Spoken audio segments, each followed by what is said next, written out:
Muito se tem falado sobre o rei do sul e o rei do norte de Daniel 11, porque começa com uma descrição histórica, né, com a Grécia, né, e depois, aliás, começa com a Pérsia, né, e depois a Grécia, e depois continua com as divisões da Grécia, o Egito e a Síria, né, os Ptolomeus e Seleucida. Então, é uma profecia histórica, né, porque ela explica de uma maneira bem literal os acontecimentos que ocorreriam entre os reis do norte e rei do sul. Mas lá pelo meio entra Roma, e depois Roma entra então o papado, né, o chifre pequeno. E aí desenrola ao longo da história toda a profecia. Mas quando chega em Daniel 11, 40 e 45, todos concordam, são unânimes, de que esse texto de Daniel 11, 40 e 45, quando diz que no tempo do fim o rei do sul lutará com ele, né? Com ele o rei do norte. Então esse tempo do fim ele foi inaugurado a partir de 1798, porque é o tempo em que termina o período de 1260 anos, ou 1260 dias proféticos, ou ainda, conforme Apocalipse, 42 meses, porque o próprio anjo explica em Daniel 12 e o versículo 7, né, que isso não seria depois de um tempo, dois tempos, metade de um tempo. Então, o tempo do fim, ele termina quando termina essa profecia de 1260 anos, ou seja, que é a profecia que continua o texto bíblico e diz: quando se acabar a destruição do poder do povo santo, ou seja, quando acabar a opressão do poder do povo santo. E acabou exatamente quando é, o, a Igreja Católica perdeu, né, esse domínio sobre o mundo. E é exatamente o que queremos entender: quem é o rei do sul e o rei do norte no tempo do fim. Então, Daniel 11, 40 e 45 passa a ter uma linguagem, né, uma linguagem apocalíptica. Ela sai de uma linguagem histórica, ou seja, de uma profecia histórica, para entrar numa profecia apocalíptica. De maneira que a sua linguagem de carros, cavaleiros, navios, água, passa a ser também simbólica, igual ao Apocalipse. Não se pode ser agora entendida de modo literal. Dessa maneira, o rei do sul e o rei do norte, ele não pode ser também uma outra profecia que seja fora do Apocalipse. Não pode ser uma profecia que, digamos, a parte, ou uma terceira profecia, ou acontecimentos que não esteja relacionado com o Apocalipse. A gente sabe que Daniel e Apocalipse são profecias incomuns. E esse comum, a gente vê que o que liga Daniel ao Apocalipse é esse período de 1260 dias. Porque quando fala do chifre pequeno, seu período de reinado, diz que é durante um tempo, dois tempos, metade de um tempo, que equivale a 3 anos e meio, ou 1260 dias, ou 42 meses. E Apocalipse explica que esse foi o período também da besta, né? Da primeira besta, a besta do mar, do governo religioso. Então, isso é o que une, faz entender, né? Sincroniza Daniel com Apocalipse. Então, o rei do norte também está sincronizado com Daniel Apocalipse. Quem é o rei do norte, quem é o rei do sul? À luz do Apocalipse, a gente vai então entender que o texto começa o seguinte, em Daniel 11:40. No tempo do fim, o rei do sul lutará com ele, ou seja, né, vai dar um golpe no rei do norte. Ele vai avançar contra o rei do norte. E esse golpe, Apocalipse 13, diz que, diz lá, né, então vi uma de suas cabeças como golpeada de morte, né, a cabeça da primeira besta, que é o poder religioso. Então, quem foi que atacou o poder religioso? Foi o rei do sul. Então, quem é o rei do sul? O rei do sul foi quem atacou o poder religioso. E quando atacou poder religioso, que é o poder católico, né, do papado, então essa besta que era, né, ela era e não é mais. Mas vai voltar a ser quando a ferida for curada. Mas ela era e não é mais. Por quê? Porque ela sofreu um golpe de morte. E quem deu o golpe? Né? Então nós temos aí dois poderes antagônicos: o poder religioso e o poder civil. Porque quem deu o golpe na Igreja Católica, que fez com que aprisionou o Papa e foi exilado e retirou dele os seus poderes temporais, ou seja, separou a Igreja do Estado, né?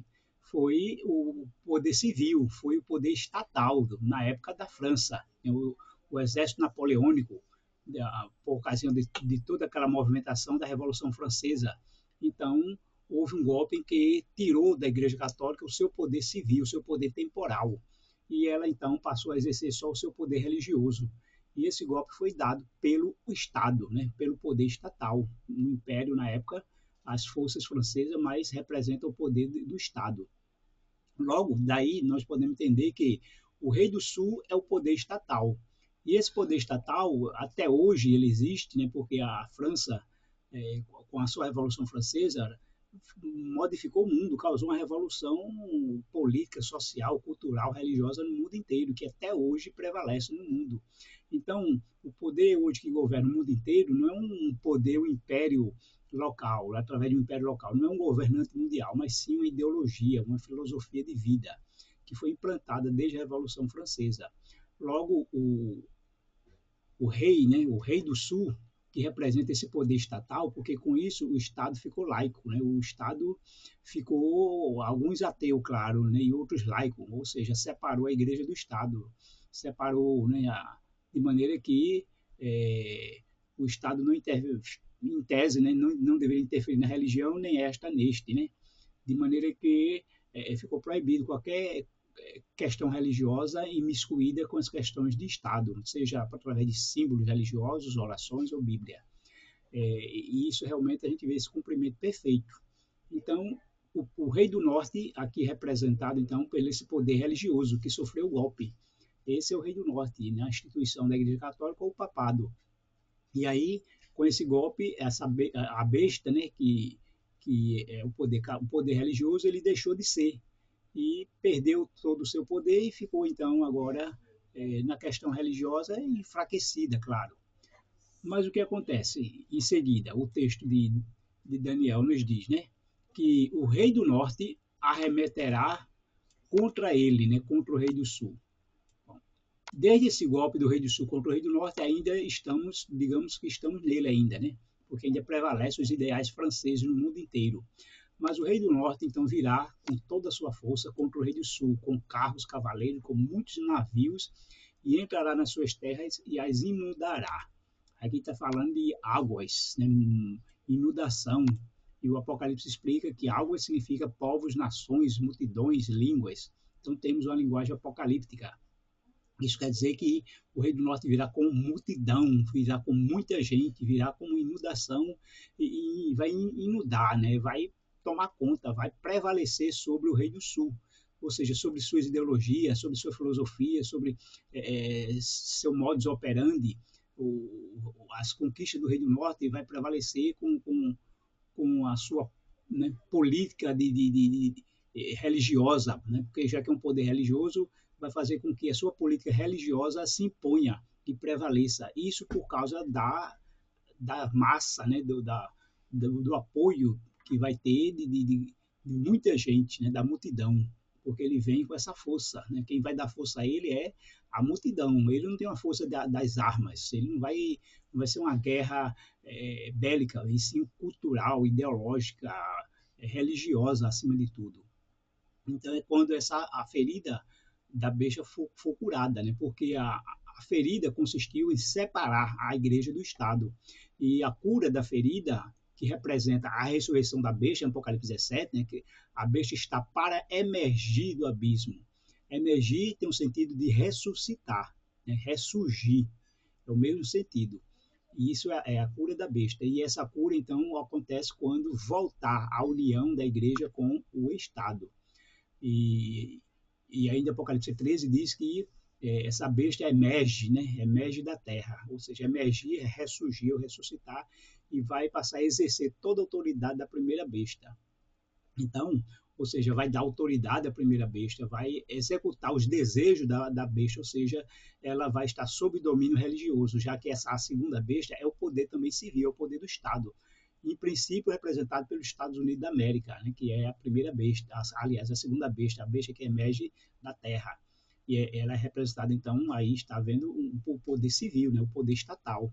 Mas esse poder estatal vai estar subjugado pelo poder religioso, vai estar dominado, né? A religião é quem vai deitar as ordens. E a princípio, o começo a besta, é quem vai fazer isso, essa segunda besta, então, que é os Estados Unidos.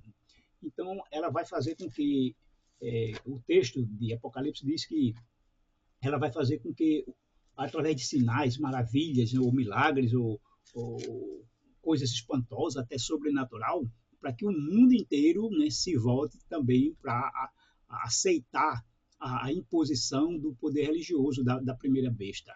Que o mundo inteiro passe também a estar sob a autoridade da primeira besta. Que o mundo inteiro se submeta aos ditames religiosos, né? Ou seja, todo o poder civil, todo o poder estatal estaria sob um governo religioso, que é o rei do norte. Né? Então, o rei do sul vai se submeter ao rei do norte.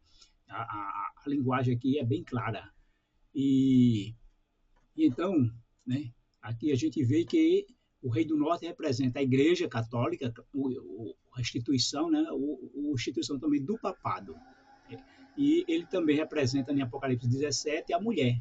A mulher tem um símbolo religioso, de um poder religioso, que ao sentar na besta, então passa a dominá-la. Então, observe que tem, a interpretação é a mesma, né? A mulher, ela domina a besta porque ela está sentada sobre a besta e passa a guiar a besta, e a besta então passa a fazer tudo que a mulher quer. É o poder religioso dominando o poder estatal. É o rei do norte dominando o rei do sul. Então, esse rei do sul, ele, quando ele deu o golpe no rei do norte, ele se tornou o Estado laico, né? O mundo inteiro, ou laico ou ateu, né? Esse ateísmo acadêmico, estatal, na educação, na ciência, né? Nós temos uma ciência, praticamente é uma ciência acadêmica ateísta, né? Então, Deus está de fora de tudo. E tudo isso veio depois do golpe do rei do sul, né?